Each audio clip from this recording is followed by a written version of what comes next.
Assalamualaikum warahmatullahi wabarakatuh. Kami dari kelompok 7 akan mempresentasikan hasil diskusi kami mengenai aspek kelembagaan dalam pengembangan akuntansi. Dan kelompok 7 ini terdiri dari saya sendiri, Rudia Prasetyo, dan rekan saya yaitu Wulanda Mayanti dan Uhti Mubarokah. Langsung saja kita masuk ke pembahasan yang pertama, yaitu pendahuluan. Jadi, proses pembentukan standar akuntansi atau yang sering disebut dengan standard setting process merupakan proses yang cukup pelik atau yang cukup rumit, oleh karena melibatkan aspek politik, bisnis, sosial budaya. Nah, aspek politik itu cukup dominan karena tarikan beberapa kepentingan baik pihak pemerintah, swasta maupun profesi akuntan itu sendiri. Hal ini dapat dipahami karena standar akuntansi yang akan diberlakukan akan mengikat semua pihak. Jadi di pertemuan kali ini kita mencoba untuk menjelaskan proses pembentukan standar akuntansi di Amerika Serikat dan Indonesia, serta bagaimana aspek politik, bisnis, dan sosial budaya ikut mewarnai proses pembentukan standar. Nah, perlunya melihat sejarah pembentukan standar di Amerika karena profesi akuntansi di USA sudah cukup lama sehingga memudahkan bagi kita untuk melihat pengaruh berbagai aspek di atas terhadap penyusunan standar akuntansi. Selain itu, dengan mengetahui sejarah penyusunan standar di Amerika akan memudahkan memahami proses penyusunan standar akuntansi di Indonesia.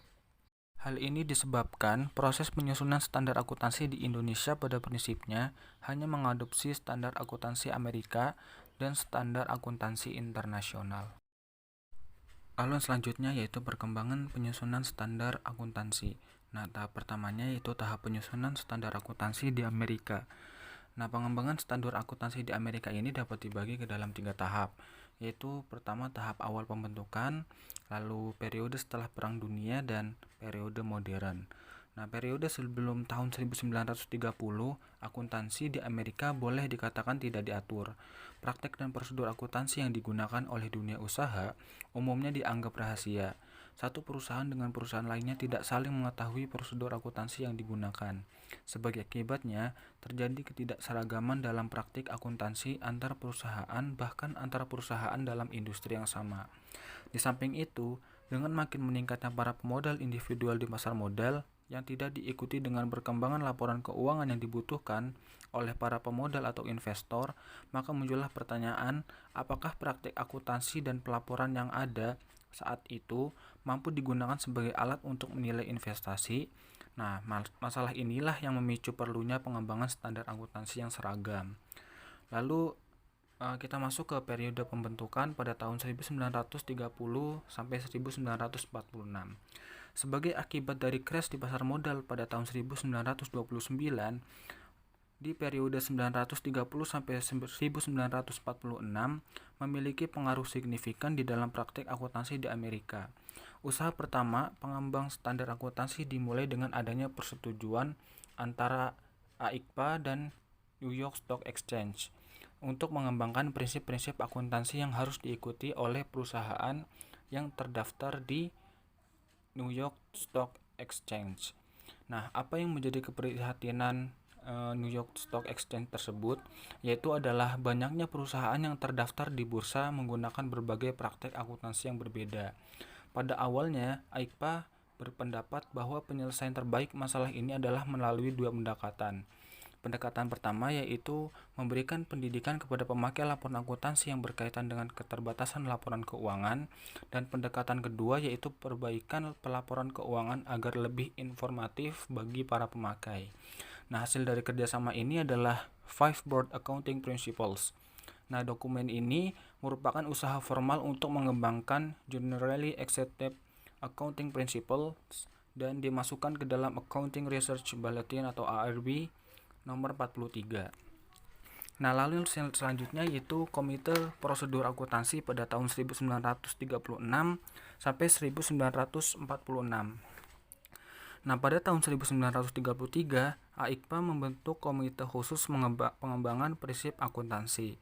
Namun demikian, tidak banyak yang bisa dikerjakan oleh komite ini dan kemudian diganti dengan Komite on Accounting Procedures atau CAP pada tahun 1936.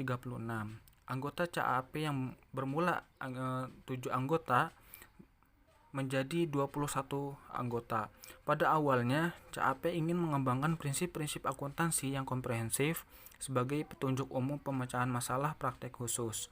Untuk menyusun prinsip seperti ini diperlukan waktu sekitar 5 tahun, dan Stock Exchange Commission atau SEC atau Bapepam-nya Amerika menginginkan waktu yang lebih cepat. Akhirnya CAP memutuskan untuk mengadopsi pemecahan masalah khusus dan memberikan rekomendasi pemakaian metode akuntansi tertentu. Yang selanjutnya yaitu periode setelah perang pada tahun 46 sampai 59. Nah, setelah Perang Dunia berakhir, terjadi boom ekonomi di Amerika. Industri-industri memerlukan tambahan modal yang sangat signifikan untuk ekspansi usaha. Nah, ekspansi ini pada gilirannya menciptakan lebih banyak lapangan kerja dan uang di dalam perekonomian.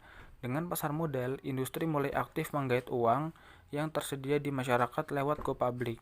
Pada tahun 1940, diperkirakan ada 4 juta pemegang saham di USA, dan pada tahun 1952 jumlah pemegang sahamnya meningkat menjadi 7 juta, dan pada tahun 1962 mencapai 17 juta pemegang saham. Nah, hal ini menunjukkan bahwa sebagian besar publik di USA sangat berkepentingan terhadap laporan keuangan.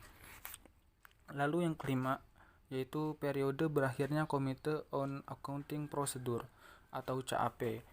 Nah, periode dari tahun 1957 sampai 1959 merupakan periode transisi pengembangan standar akuntansi di Amerika.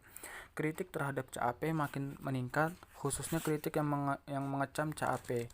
Financial Executive dan para praktisi akuntansi pada perusahaan kecil mengeluh bahwa mereka tidak pernah diminta pendapat mereka terhadap usulan ARB. Nah, banyak orang yang merasa bahwa CAP itu bekerja terlalu lambat dan selalu menolak terhadap isu-isu kontroversial. Nah, pada tahun 1957, AAA mempublikasikan statement yang mendasari konsep dan definisi standar akuntansi dengan pendekatan deduktif.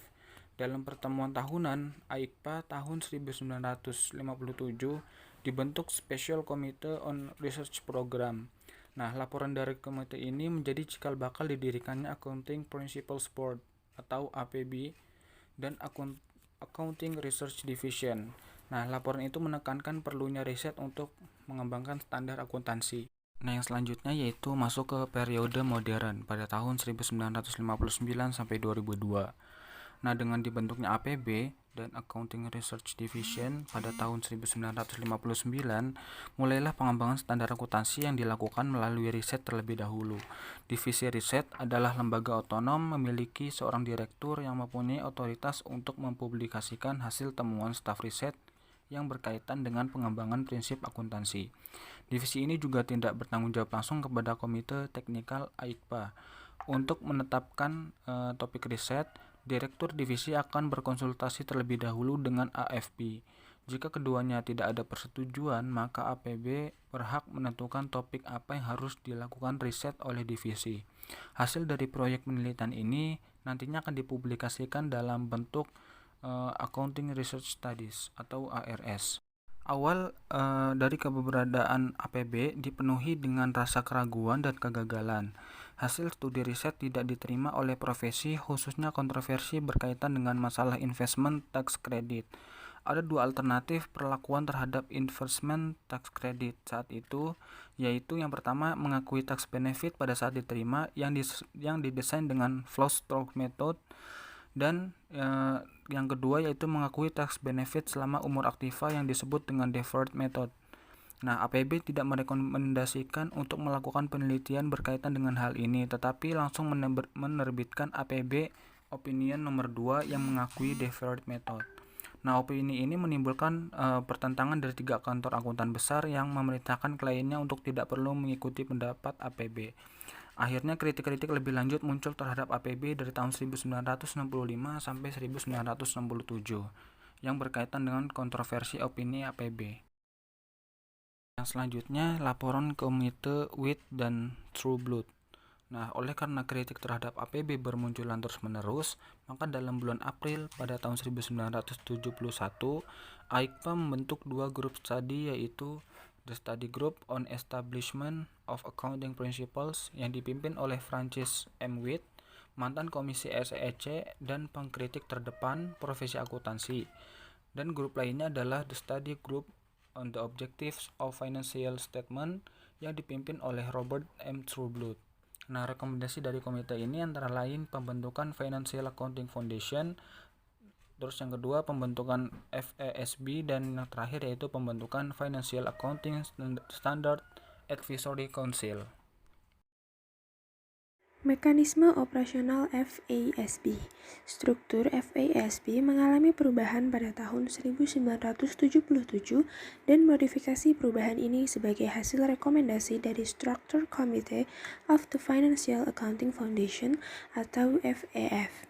FAF terdiri dari 6 organisasi sponsor dan terdiri dari 13 anggota yang merupakan wakil dari 6 sponsor tersebut dengan komposisi 1 wakil dari AAA, 4 wakil dari AICPA, 1 wakil Financial Analyst Federation, 2 wakil Financial Executive Institute, 1 wakil National Association of Accountants, 1 wakil Security Industry Association, dan 3 wakil dari kelompok akuntan pemerintah.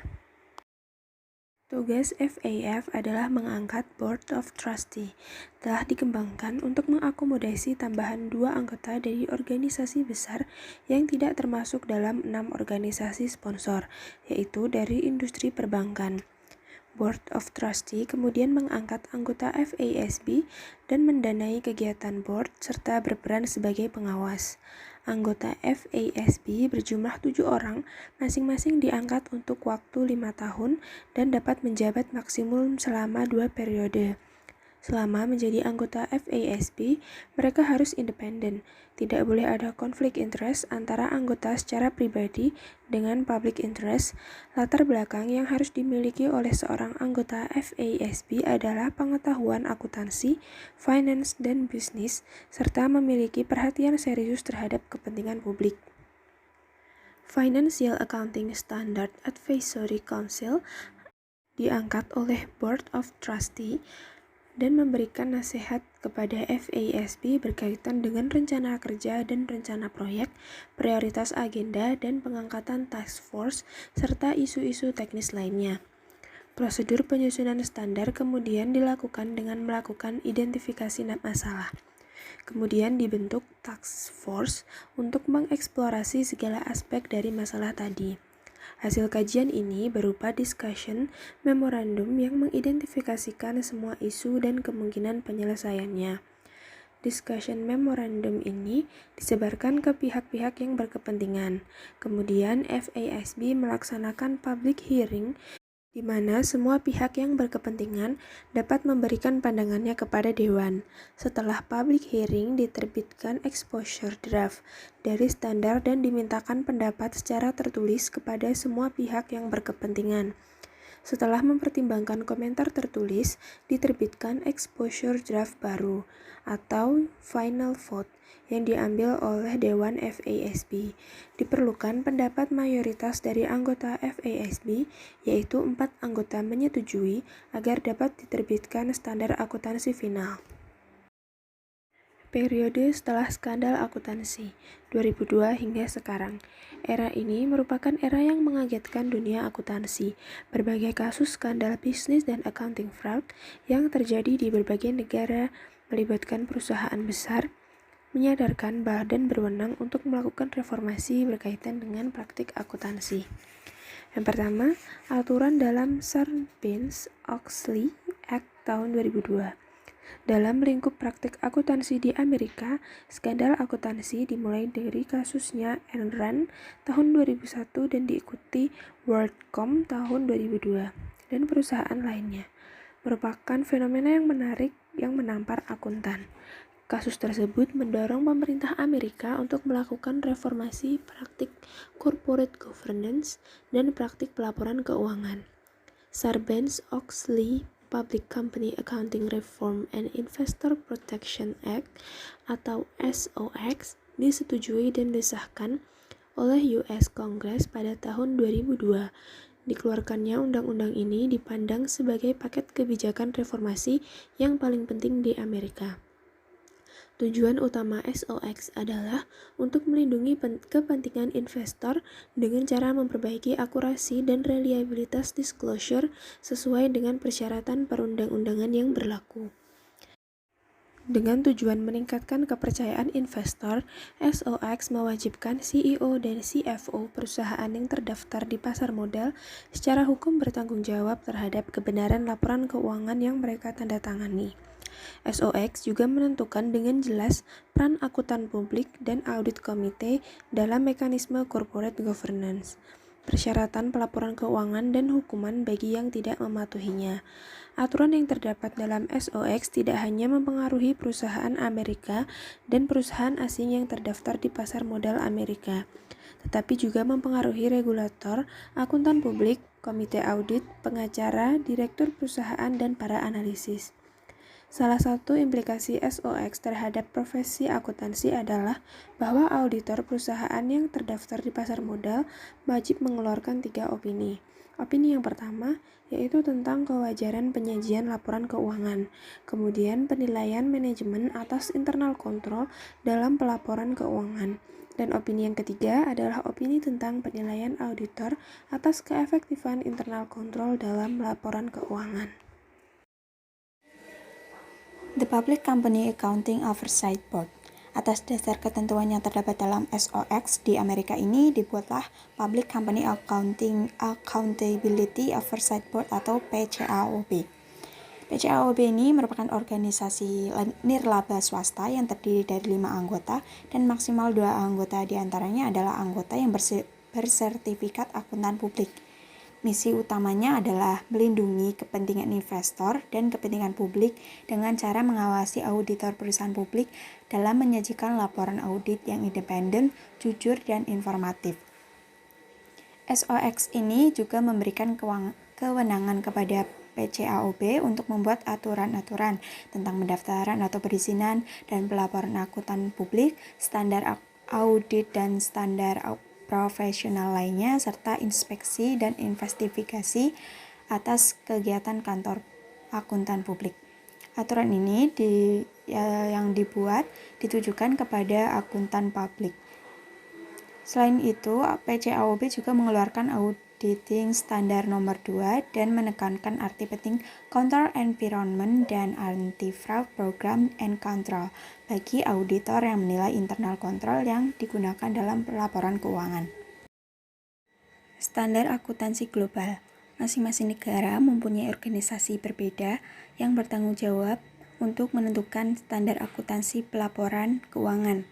Karena memang adanya perbedaan hukum, maka standar akuntansi yang ada sangatlah berbeda masing-masing negara. Hal ini menimbulkan masalah bagi perusahaan multinasional. Dalam rangka mengatasi masalah ini, dibentuklah IASC pada tahun 1973 yang sampai 2001 telah menerbitkan 41 International Accounting Standard atau IASS. Kemudian, tahun 2001, IASC mereorganisasi dan membuat standar setting body yang baru yang dikenal dengan IASB, yang kemudian tugasnya adalah mereview kembali beberapa standar yang sudah diterbitkan dan menerbitkan 9 tambahan standar yang dikenal dengan IFRS.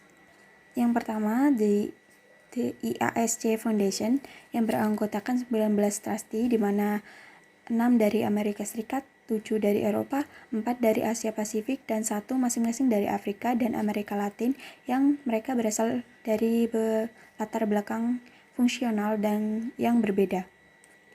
Dalam melaksanakan tugasnya ini, trustee bertindak atas dasar single majority vote kecuali untuk mengamandemenkan konstitusi di mana mereka memerlukan persetujuan 75% majority.